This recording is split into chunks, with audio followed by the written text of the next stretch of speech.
দেখি তো মা কই।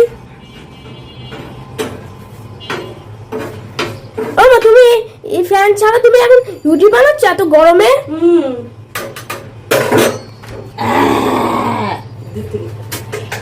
সব রুটি দেখেন কি সুন্দর ফুলা। এবারে দিকে দাঁড়া, এটা দিয়ে রুটি একটা গেঞ্জির মতো রেখে দিতে হবে পাতলা। এটা দিয়ে রুটি দেখেন কি সুন্দর ফুলে। ভিউয়ার্স এই দেখেন, এই দেখেন। ও তুমি কি করছো? তুমি চেপাচ্ছো কে?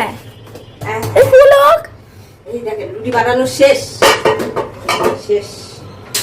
এবারে চুলা যাবে। এই দেখেন ভিউয়ার্স, দেখেন রুটিগুলো কি সুন্দর। এই জায়গা দেখ, ওয়াও, এরকম রুটি বানানো ঠেলা আছে।